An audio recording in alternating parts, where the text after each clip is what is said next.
when you can get the date. Yeah, okay. All right, here we go. Okay? I'm going to hold this up thing in the truck. I'm going to be recording.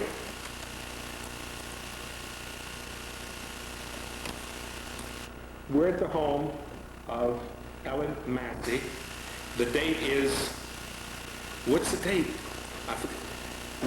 July 27th, 1997. I think so. That's okay. How did you get started in this genealogy survey or investigation? Well, actually very innocently and not initially very directly.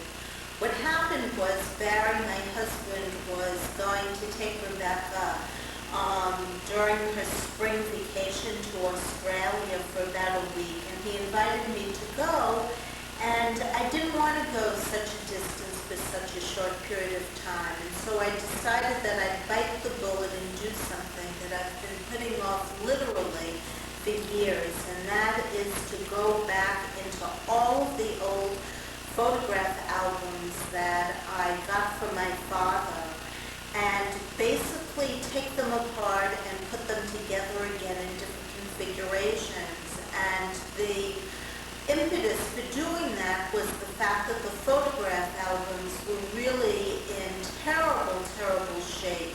They weren't on archival material. They had pinking shears trimmed around the photos. There was glue. There was Scotch tape.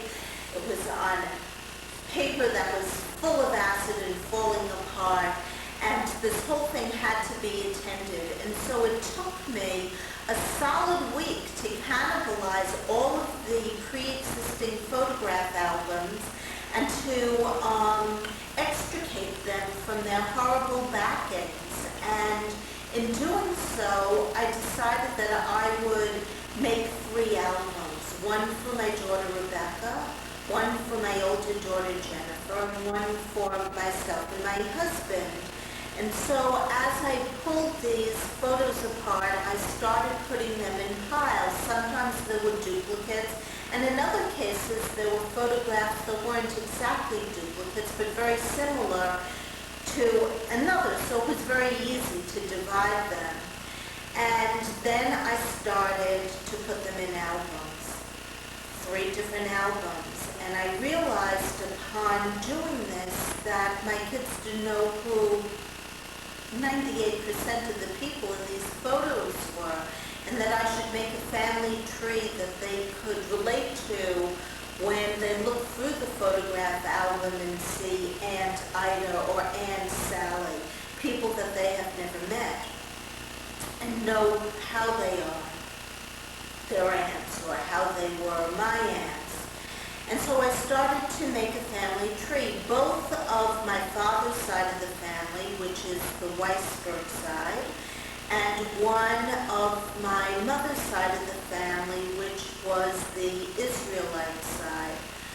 And in doing so, I realized that I couldn't put the family tree together, that I didn't know enough to know which sister came first, which of my father's sisters came first. So that started you off on the further investigation. Well, exactly. And so what I did in response to these big gaps of knowledge that I had was I talked to my father about what he could share with me about his own family background and his immediate family. How old was your father at the time you started this, do you think? Well, he just turned 88, so he was a few months short of 87. And his memory was, and is, basically impeccable, his long-term memory, and so he was able to tell me a lot of what he knew. But he himself didn't know a lot. For instance, after I started to make the family tree, and I had his father at the top, and his father's name was Koppel, K-O-P-E-L, Weisberg, I would ask my father, when was your father born? He had no idea. He knew the maiden name of his mother. His mother's name prior to marriage was Mariashka Greenberg, and he knew that she was from Minsk, which was the province of Minsk, but he could not identify any specific shtetl. And actually, and sadly, to this date, I have not been able to find the specific shtetl from which my grandmother came. I asked my father, when did his father arrive in the United States? And he didn't know. And I asked him, from what town did his father come from? And he said, the only thing I can tell you is he was from Warsaw, which turned out not to be factually correct. I mean, Warsaw was the capital of the province that his father was from, but in fact, he wasn't from Warsaw. Mm-hmm. And I kept saying to my father, come on, tell me, where's your father from? And he kept saying, I don't know. And I kept nudging him every time I talked to him on the phone, and I'd get the same answers, and indeed my father didn't know. And about the fourth or fifth time that I was asking him this question, specifically this pointed question, he said, I really don't know where my father's from, but I remember he belonged to a Landsmannschaften association. Landsmannschaften means Landsman Association. And I said, what was it? And he said it was called the Bransko Brothers Benevolent Association. Mm-hmm. And I said, oh my God, your father was most probably from Bransk. This is very interesting because until 2 weeks before my father had mentioned this to me, I myself had never heard of Bransk, never heard of the word, didn't know where it was. But about 2 weeks before my father brought this up, basically in passing, there was a movie that PBS televised called Shtetl, and it was on Bransk. And I was basically some pre-Holocaust as well as the Holocaust history of Bransk, looking at the Shtetl through the eyes of the survivors. And I was very taken with the movie and very moved by it, but I didn't realize that there was any personal connection between my family and this momentous video on television until I went to the Jewish Genealogy Society meeting in San Francisco one Sunday, and I asked a woman, do you know where Bransk was? And she said, well, do you remember the name of the shtetl that PBS just showed on television? And I said, no, I remember the video very well, but not the name. And she said, well, that's Bransk. And so here, because of probing my father as far as I could, further and further, I was able to ascertain the town that his father came from. And because it was fortuitous that a movie had recently been made on that town, I was subsequently able to contact the producer of the movie, a man by the name of Marion Marzinski, who lived in Chicago, as well as the town historian of Bransk, whose name appeared, of course, on the video. And through the help of a friend of mine who is Polish, she translated my letter with all of the information that I was able to get on the Weisbergs, and on Koppel Weisberg specifically, and asked him to do some research. In the meantime, because my father didn't know any vital statistics about his father, I had to do this research. And so I went to the National Archives, as I was doing all along, because I was researching both branches of my family, both my maternal side as well as my paternal side. And in the National Archives, I was able to pull up the 1910 census for the Weisbergs. My father was a year old at that point. And so he appears on the census, as did his 5 older sisters and his older brother and his parents. And it gave the date of their immigration.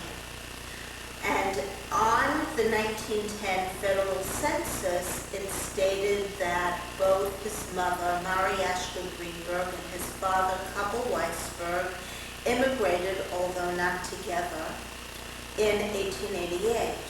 And this was very interesting because it actually was a date that differs from the subsequent document that I found on Cobble Weisberg.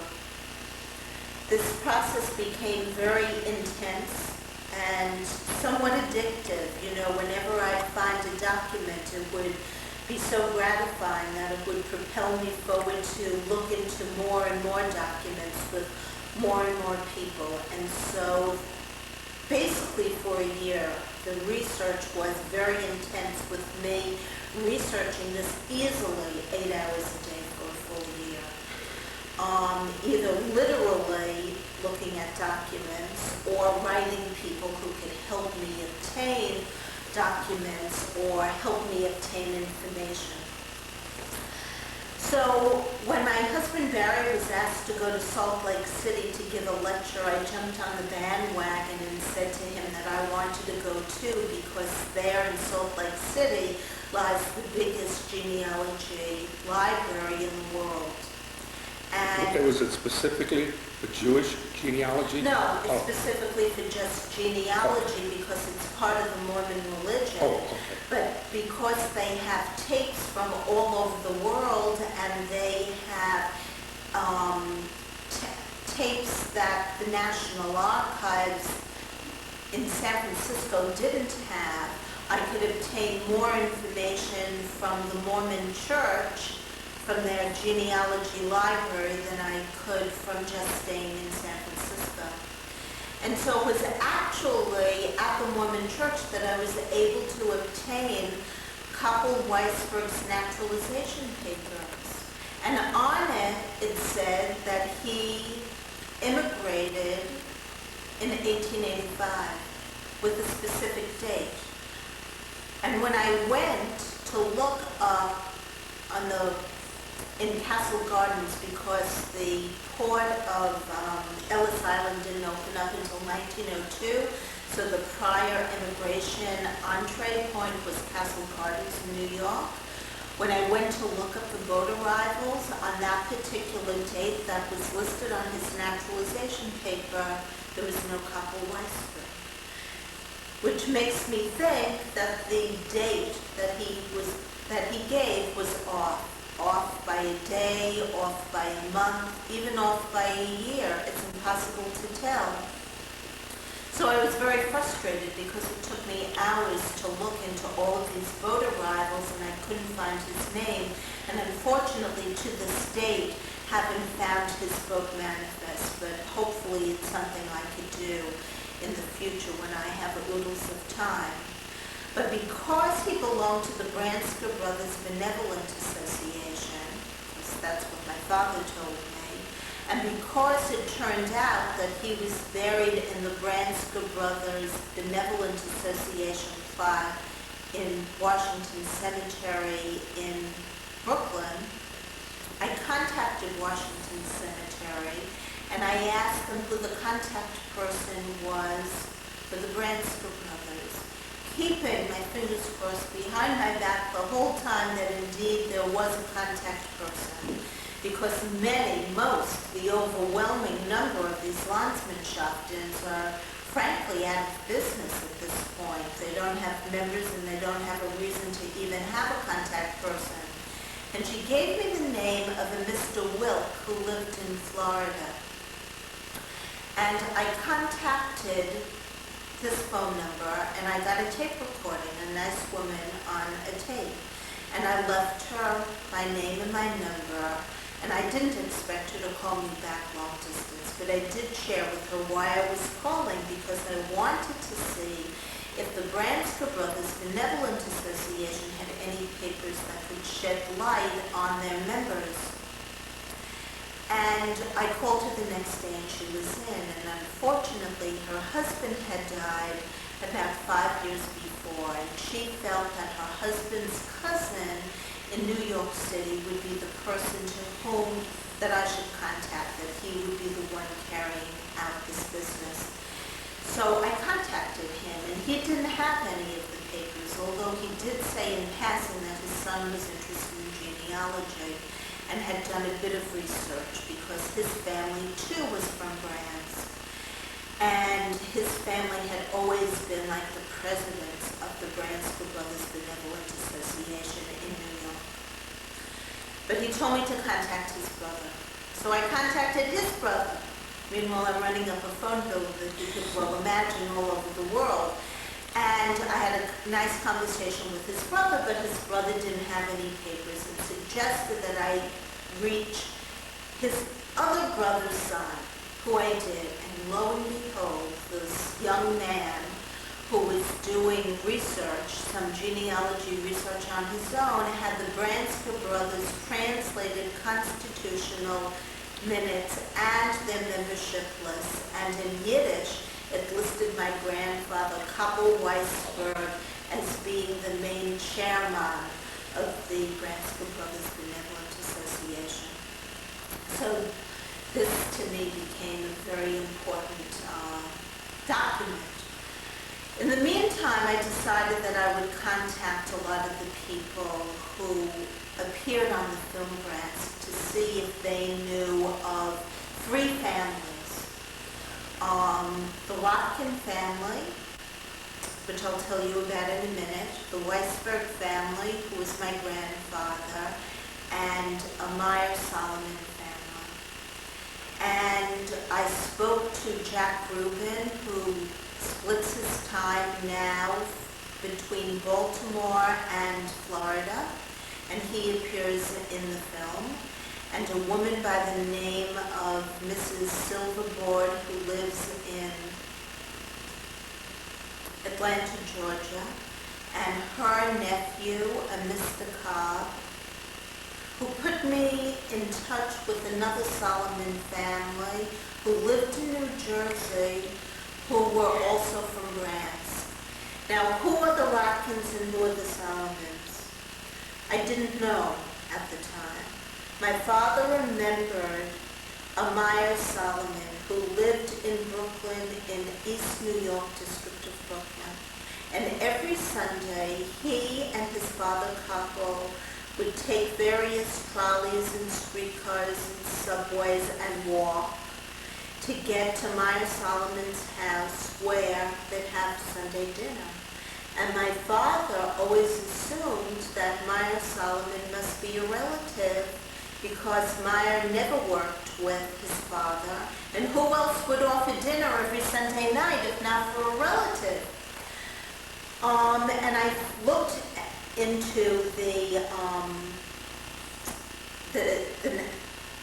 National Archives and the Census, and I found in 1910 Meyer-Solomon at 457 Miller Avenue, sure as my father said, with his family, and all of his children listed, but it didn't shed any light on whether or not Meyer-Solomon was related to the Weisbergs.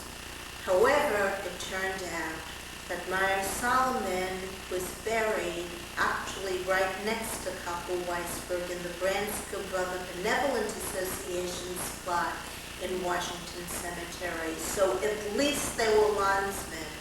I don't know if there's a familial connection.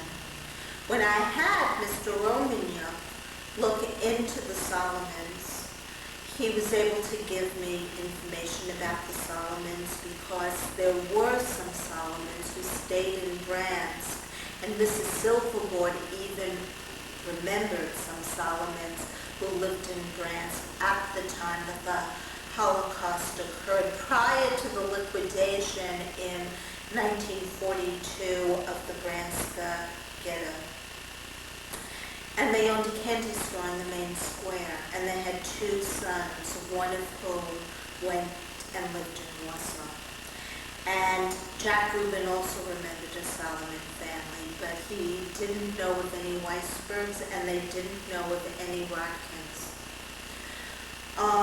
It turned out Mr. Romagna was able to find Meyer-Solomon's father's grave in Brands.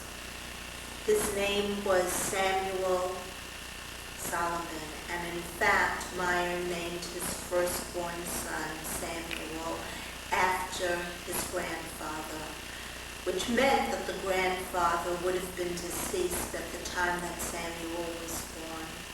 And without the documents in front of me, I can't tell you the dates when they immigrated. But interestingly, on the census, Meyer Solomon is listed as being a wheelwright, a person who made wheels, even in East New York. And his youngest child, Harold, became a very successful stockbroker on Wall Street, my father was able to tell me. Now, who are the Rodkins? The Rodkins were the other mysterious family. My father felt in his heart, but had no way of knowing, that the Rodkins were related to his father, Koppel Weisberg. He remembered a Seth Rodkin. When my father's father, Koppel Weisberg, died in 1934, Seth Rodkin, who was not able to attend the funeral, came down 1 or 2 days later, all the way from the Bronx, where he lived on West Farms Road, to Brooklyn.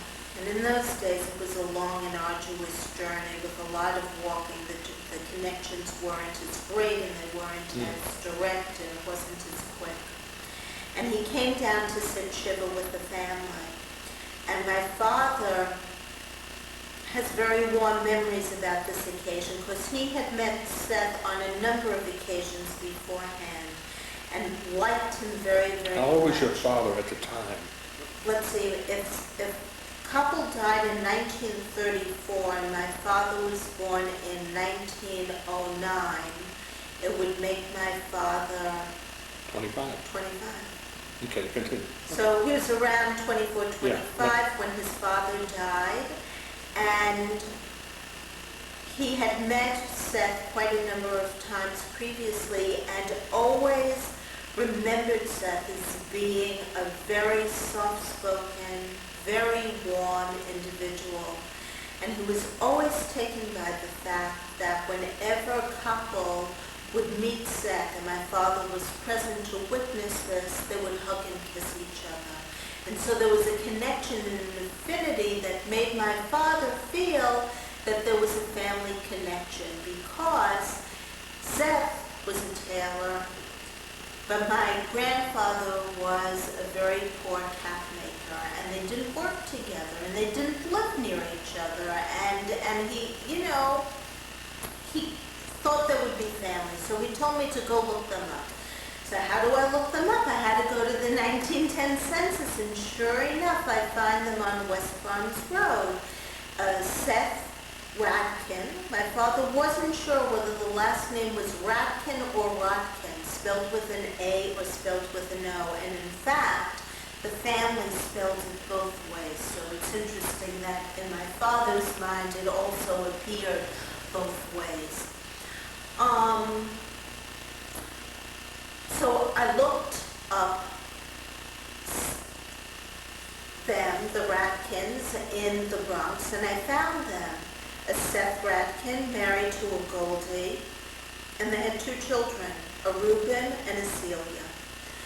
And Celia, my hunch was, most probably would have been married, and if so, most probably would have changed her surname to that of her husband's. So the only thing I had to go on was Reuben. And I calculated that Reuben would be about 80 years old. And then the question was, well, where do I find him? How do I find him? It's a big country. And I decided, well, the only way I can do that is by going to the computer and conjuring up through the internet telephone listings in the United States. And sure enough, a telephone listing for one Reuben Radkin appeared in Nashville, Tennessee. And I thought, when I saw this is highly unlikely. How does a man who grew up in the Bronx get to Nashville, Tennessee? Because to me, Nashville, Tennessee, I mean, this was truly a naive thing to think of, wasn't Jewish. I mean, it turns out there's a very strong Jewish community there, but not knowing that, I wondered how this could be. But it was worth a phone call. I basically, by then, was so excited and too impatient to write that I decided I'd pick up the phone and call. But prior to doing that, my father shared an important memory that he had of of Seth, Reuben's father, when he came to sit shiva with the family.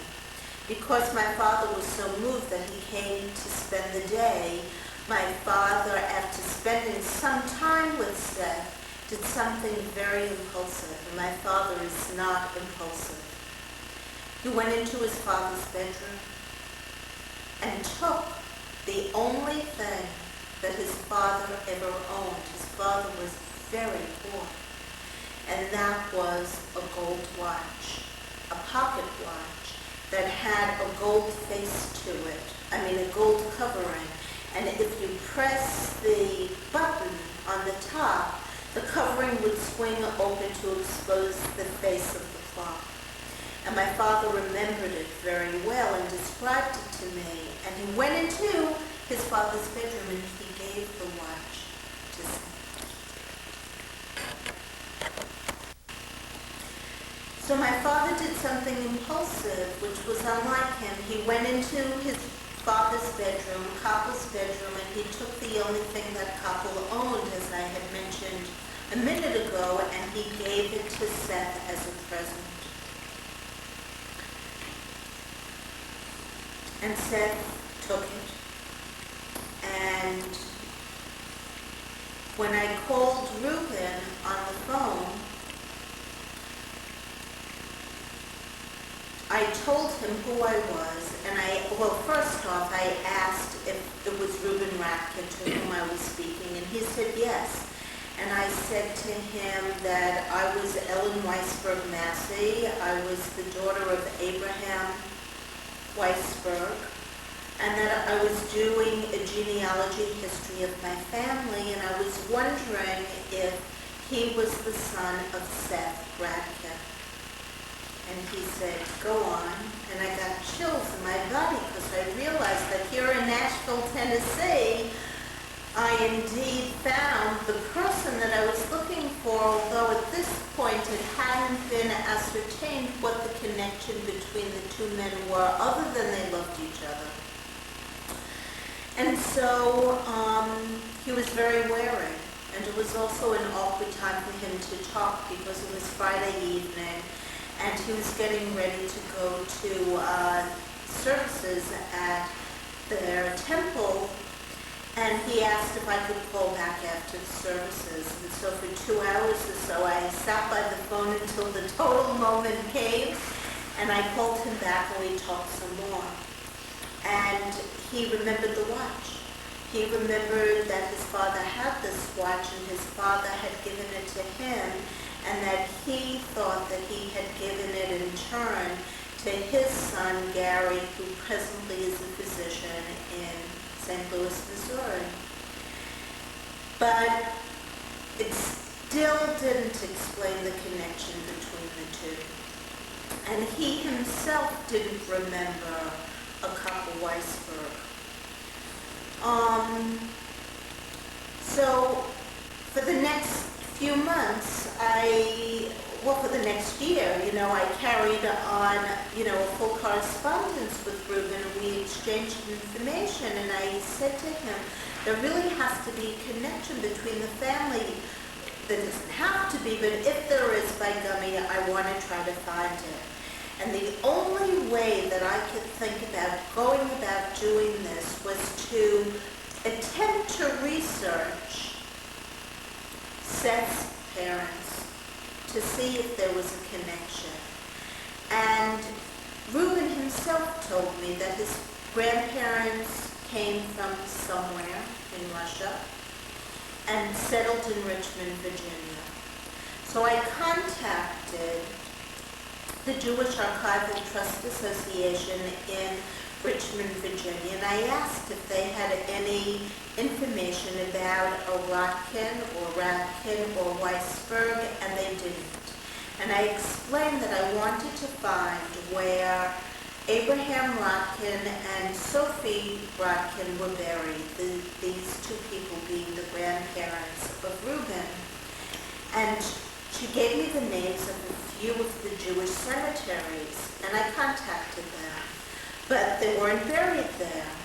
And finally, she called me back one day, this lovely woman, whose name is Marlene Silverman, and she told me that she found a 92-year-old woman by the name of Frida Savage, who perhaps could find out where they were buried, but remembered Abraham Rotkin.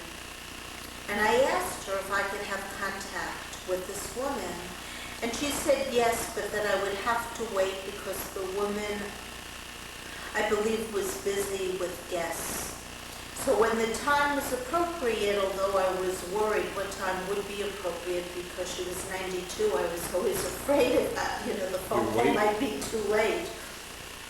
I called Frida Savage, who was very, very lovely, and this is what she told me.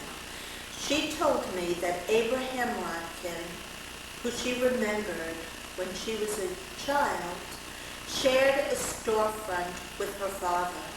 Her father was a watchmaker, and Abraham was a tailor. And they shared one large room together, and in the middle of the room was a pot-bellied stove. And one man would always be too hot, and the other man would always be too cold, and they couldn't regulate the stove accordingly. But she remembered Abraham and remembered the storefront and gave me the address, and told me that she would visit in the storefront quite often because on warm spring days she would go down to her father's office, his workshop area, and ask for a nickel after school so that she could go out and buy an ice cream cone.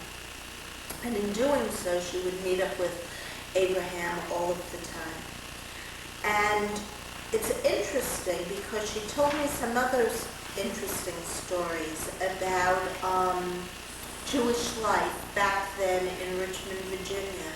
She said that during the High Holy Days, the men, of course, the families would only walk to shul. But sometimes they didn't live nearby the shul, so in order to make it convenient for them to do so and to spend the whole day at shul, they would rent an apartment, like these apartment buildings, near the shul that they would live in during the High Holy Days. And I found that interesting because I had never heard that before. And she told me that she would try to find out where, in fact, the Rotkins were buried. And she did. She found a man by the name of Harris Griff, who was now he wasn't the caretaker, but he was like the manager of a Hebrew cemetery called Oakwood. And I contacted him, and he was an incredibly lovely man, and he looked at his books, and lo and behold, he noted that both Abraham as well as Sophia were buried there. And I asked him if he could kindly take pictures for me, and he did. And while I was waiting for the photographs to come, Reuben put me in touch with a first cousin of his, Herbert Brome, who was from Richmond, Virginia, but was now living with his wife in Deerfield Beach, Florida. And I talked to Herbert, and it was really wonderful because we wanted to explore this together, and he didn't know he had this family, if indeed we were family, which still at that point wasn't ascertained, and I didn't know if he was family, but, he helped me explore this. And I asked him if he could kindly go through any papers that he might have. And he told me that he was the son of Doris, who was one of the many children that Sophia and Abraham had. According to the 1910 and the 1920 federal census, I was able to ascertain that Sophia and her husband Abraham came over from Russia in 1893 with 2 children. At that time, their 2 oldest children were born in Russia. Seth was the oldest, and his sister Rebecca was next in age to him. And subsequently, they had, this is probably out of order, I'm sure Herbert could help me. What's this? The children. The children, you mean the order? After Rebecca, After they Rebecca had was Dora. Dora, who is Herbert's mother.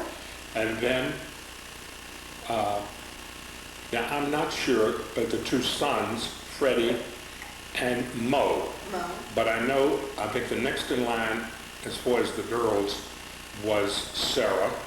And then Eva. And then Eva was the youngest. Right. But I'm not sure about the 2 brothers in order. And that all of those kids, with the exception of Seth and Rebecca, were born in Richmond, Right. Virginia.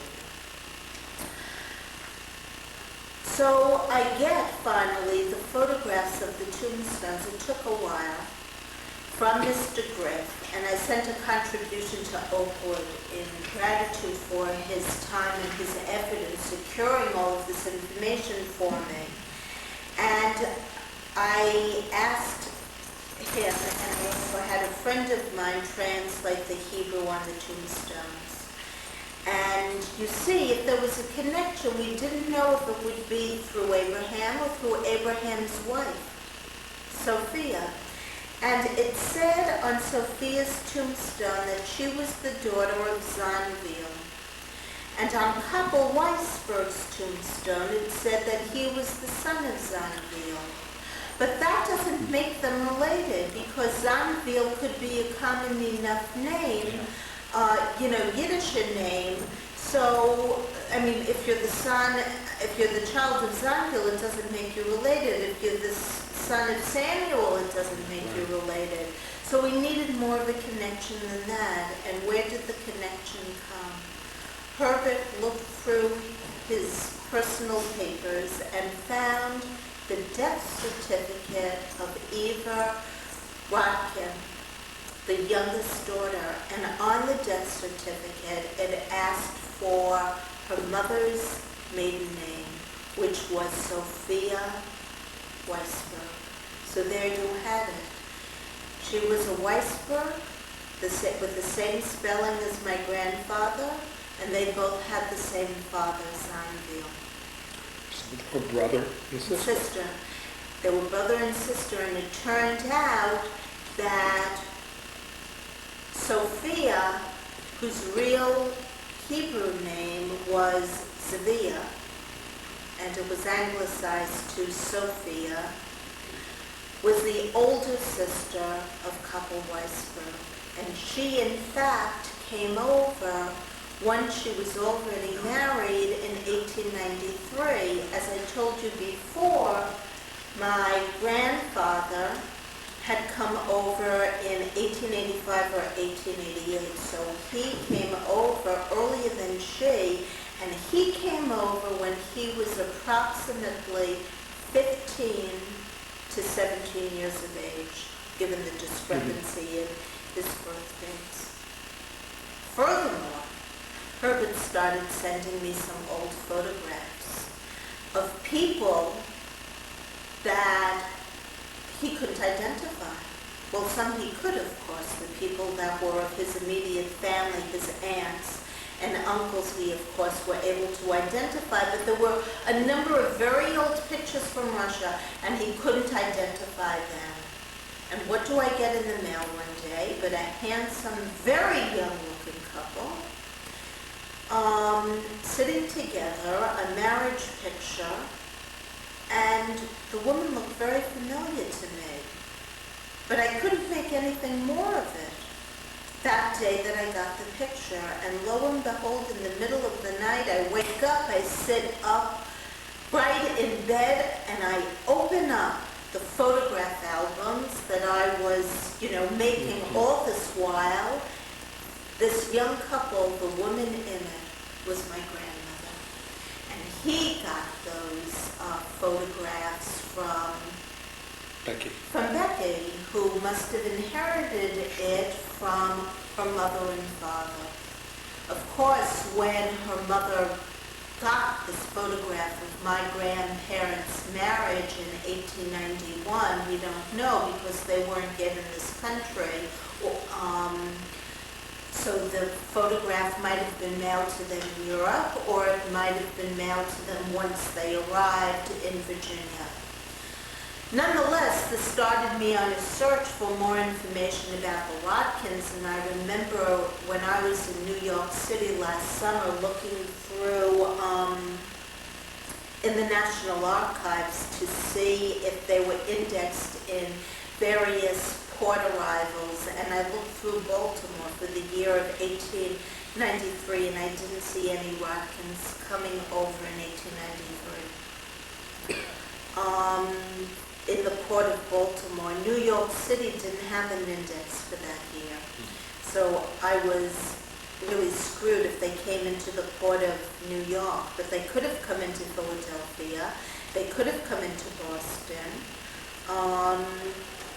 they could have come into Montreal and worked their way southward, but nobody in the family knew why it was that they settled in Richmond, and I even asked Harris Griff if there were Landsmannschaftens in Richmond, because if there were, then I would hope to find which Landsmannschaften they were affiliated with, but there weren't. But do you had to verify the picture as to what the couple were in the picture? Yes, I did. I said that it was my grandmother, and that was my grandfather, Couple Weisberg, and it was their marriage photograph in 1891. In fact, the photograph place was on the same street where they were married. I know this because I was able to secure from New York City their marriage certificate in 1891, and I have a photostatic copy of it. At the time of their marriage, Koppel was living at 125 Forsyth Street on the Lower East Side, and Mary Ashka Greenberg was living at 120 Forsyth Street on the Lower East Side, and they were married at 55 Essex Street in 1891, and they probably stayed on the Lower East Side for a while because my father's older brother, who was the second born, David, was born on Ludlow Street. But my father was born on Stagg Street Graham Street in the Williamsburg section of Brooklyn. And the building that my father was born in no longer exists because I went back and looked for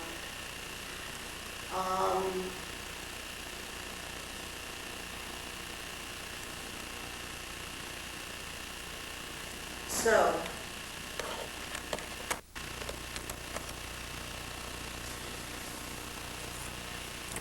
So now I'm going to talk about what I know of Koppel Weisberg and his wife, Mary Ashka Greenberg. Unfortunately, I don't know a tremendous amount, and I don't have any personal memories of Koppel because unfortunately he died 11 years before I was born. He died in 1934, the year before my father was married. But what I do know through my father and by reconstructing history is more or less what follows. That he was 15 to 17 years old when he came over from France. He came to New York City and he lived on the Lower East Side. In 1891, he married Mary Ashka Greenberg, which we could only assume he met in the neighborhood because they lived on the same block. She was working in a factory and was, as I mentioned before, from Minsk-Cabana, and she had 2 older brothers and a younger sister.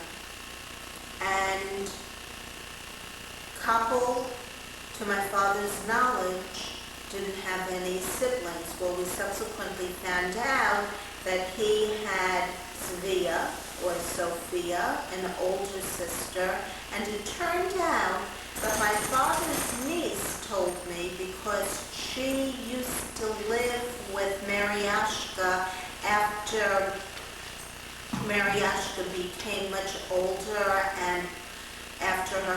husband had died, that couple had a twin sister. Now, how old the sister lived until, we don't know, and we don't know her name either. Dad, no, you sit.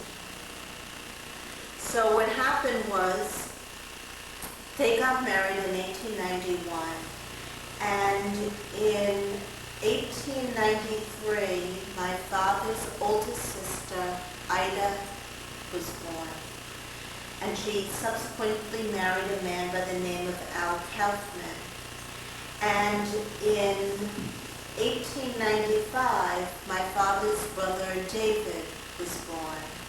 But David is listed as being the third pregnancy.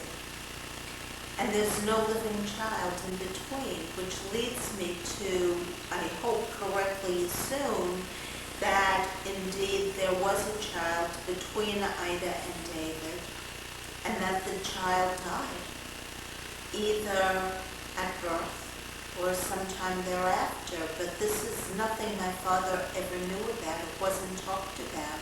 It might have been a stillbirth. So when I contacted Washington Cemetery to find out information about my grandparents, both of whom, my paternal grandparents are buried there, I asked if there were any Weisberg children.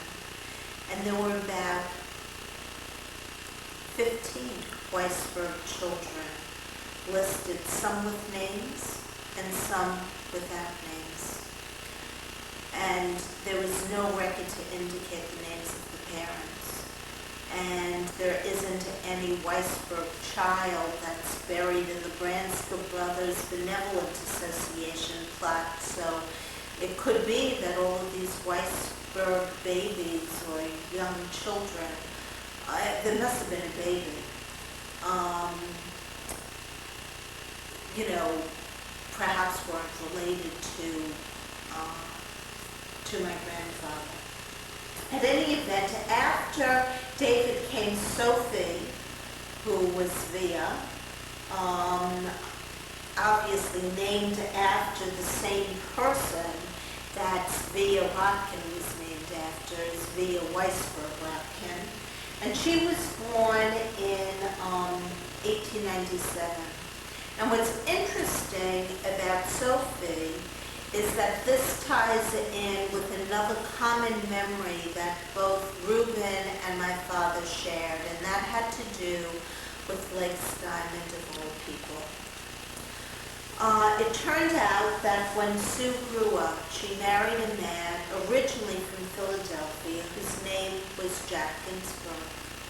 And I don't know how it came to be, but eventually both of them, conjointly, became managers of the Harding Hotel in the Broadway area of Manhattan. And this was a hotel that was at least quasi-residential, at least for some of the people. Because who was living there but Legs Diamond, the famous American gangster, Jewish gangster, and some of his cohorts. And because he was living there, both Jack and Sue would see him. They would have to get his rent, give him the key to his room, etc. And to my father's knowledge, that was the extent of the relationship. Well, one day, and I think this was before 1935, well, for sure it was before 1935, but I don't know how much before 35 it occurred. Leckstein comes into the reception area of the hotel, asks for a key to his room, gets it, and starts up towards the lift. And some rival gangsters emerge from the street, come into the hotel, and shoot Legs Diamond. Now, my father, who was young at the time and wasn't around the Harding Hotel, he was living in Brooklyn with his parents and some of his other sisters,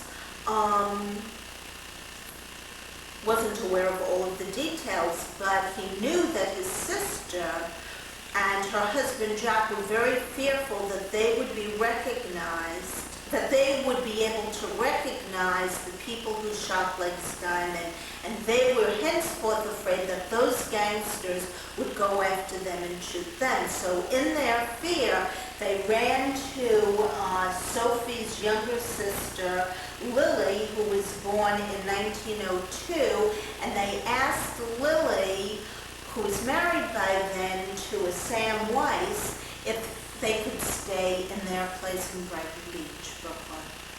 And Sam said, absolutely not. If you think we're going to put you up, you're absolutely wrong, because I don't want any gangsters coming around to my house looking for you. So they ran back to Philadelphia.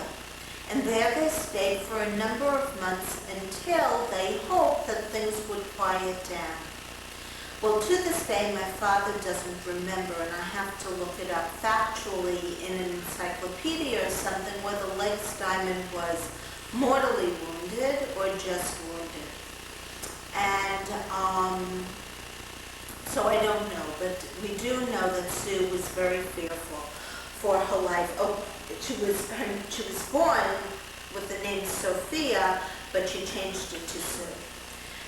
And after about 3 months, around the time of my father's wedding, which was November 27th, 1935, Sue comes back to New York, goes to her room in the Harding Hotel to collect stuff, which was hers and her husband's and their little son Harold's.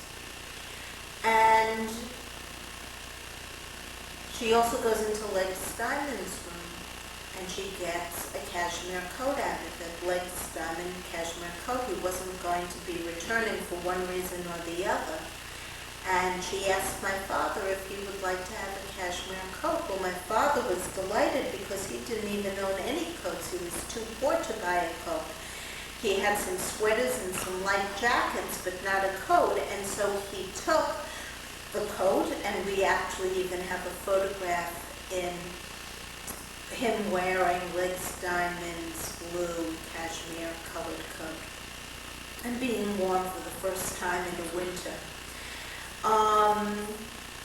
So that's this, and this is something that Reuben remembered. He remembered, as does his sister Celia, having gone down to the Harding Hotel to visit a cousin, and remembering their father saying to them, we can't come down to this hotel to visit our cousin anymore, because the cousin wasn't there. So, as I mentioned, after Sophie, there was Lily, who was born in 1902, and then there was Sadie, who changed her name to Sally, who married an Al Smilovich, and their last name was subsequently shortened to Smiley. And then there was my father, A.B. the baby, who was born July 8, 1909. My father was born in Graham Street in Brooklyn, but subsequently moved to Stagg Street in Borough Park.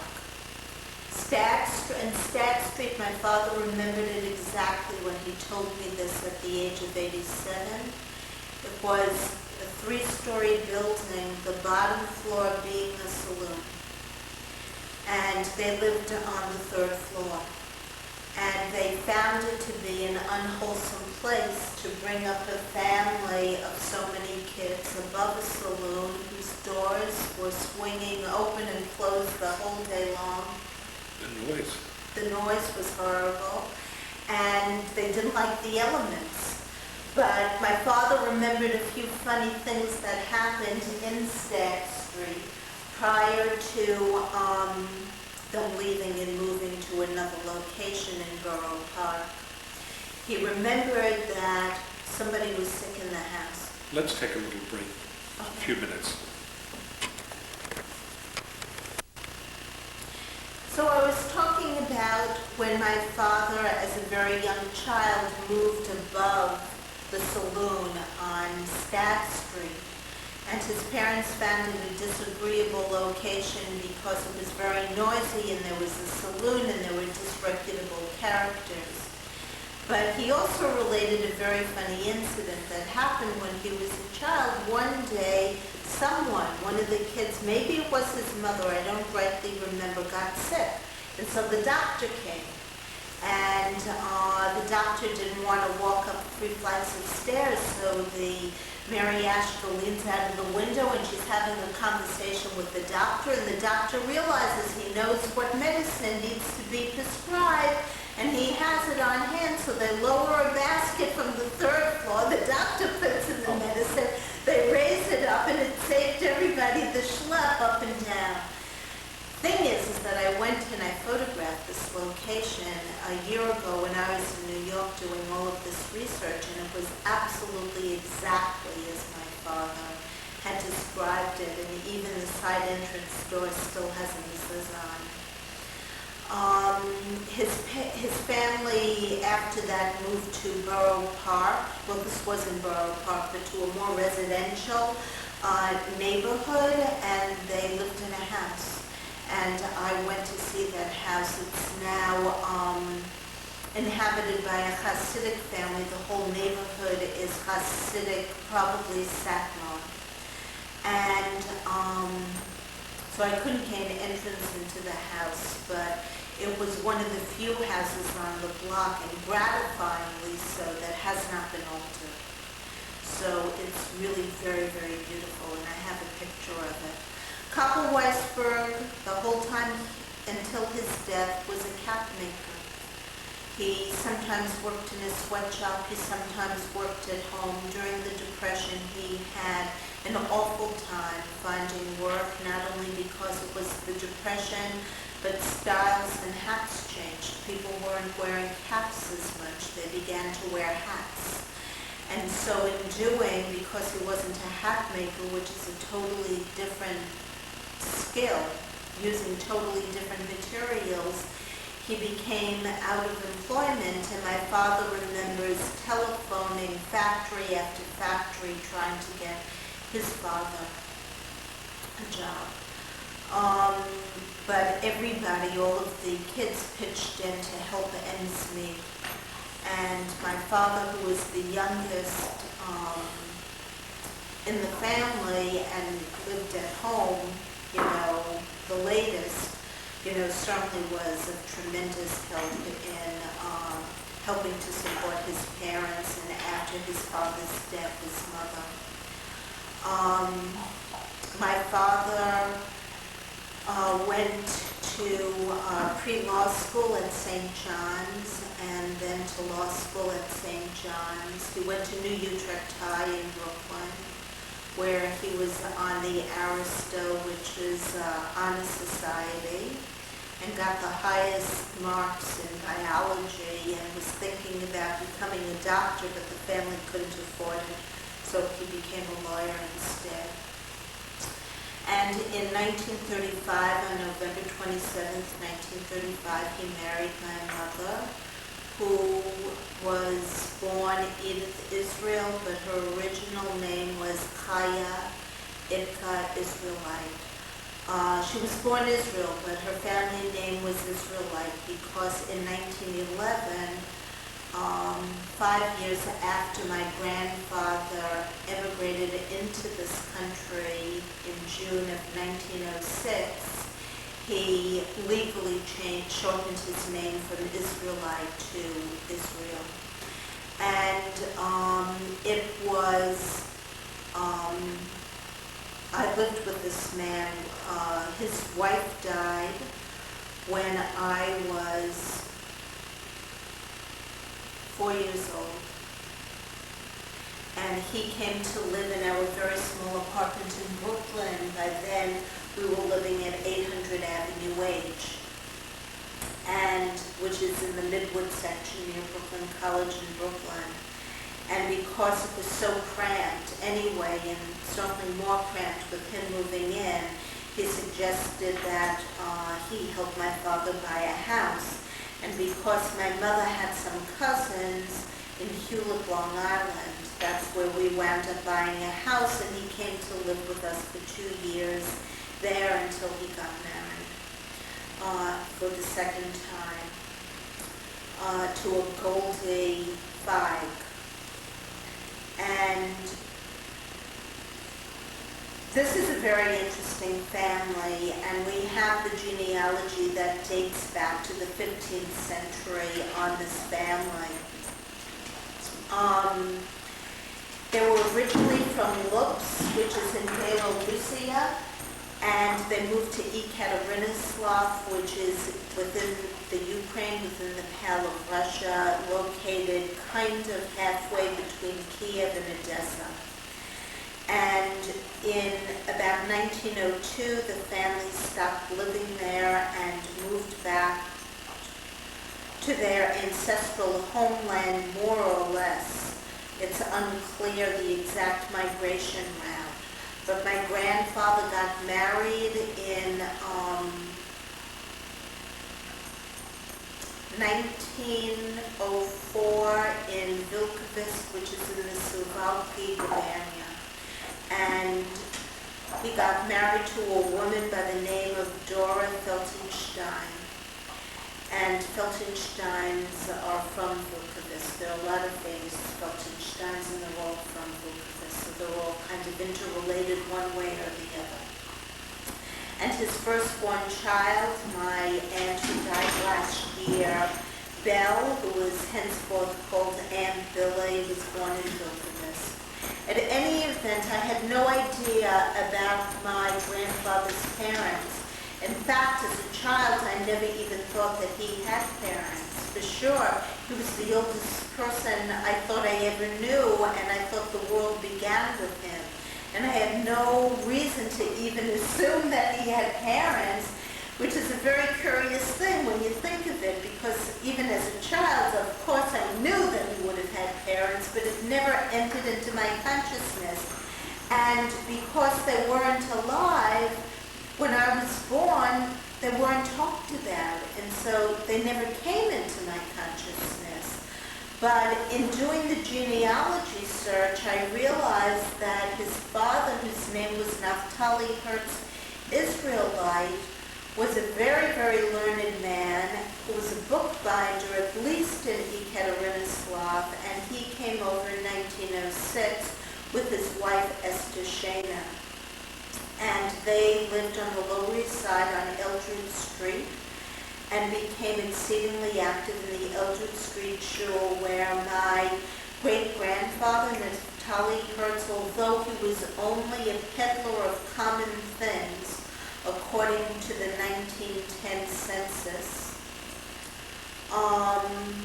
became financial secretary for the Eldred Street Synagogue, and his wife, who was Esther Shana HaKohen, Israelite, who was an extremely learned woman, not only could speak Hebrew, which was very unusual, but read it as well, and she became the recording secretary from 1909 until 1930 at the Eldred Street Synagogue.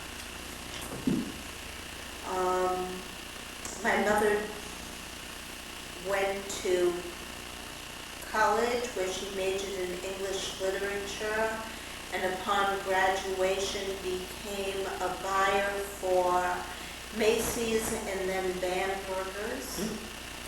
And she died when I was 9 years old.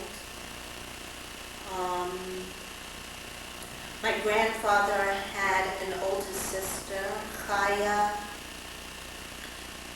Elkasero, who was called Celia, who married in Ekaterinoslav a Max Lieberman, who had studied in a Kiev Design and Clothing Institute.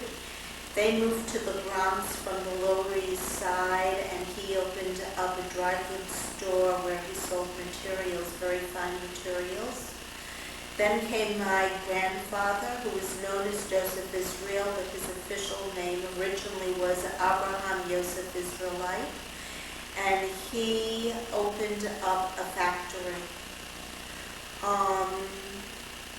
When he came over to the United States, he came over prior to his wife and his child. He wanted to set up things for them and become gainfully employed. And he worked in a factory, and he disliked it very much. he thought that he could do much better. So upon the suggestion of the friend, he went down to the Educational Alliance, got a loan for $25, opened up his own factory, and designed everything that was manufactured there. He was phenomenally creative. And even as an immigrant, his signature was the most calligraphic, beautiful signature I've ever seen in my life anywhere. He designed belt buckles and mail emblems and special metal gizmos for baby carriages, and he went to Europe twice in the 30s, which was very unusual, to obtain special materials and goods for the manufacturing of these objects. He also read prodigiously and felt himself to be a very liberal Democrat, and took it upon himself to have an avid correspondence with Franklin Delano Roosevelt. He was also very instrumental in fact, he was the sole person who established for his synagogue, which was called the Maplewood Hebrew Congregation, which is in the Maplewood section of Brooklyn, a Talmud Torah. Perhaps this ran in the family because other Israelites studied in the Lutz Yeshiva, and I'm sure that his father, Naftali Hertz, had a direct relationship with the Lutz Yeshiva himself.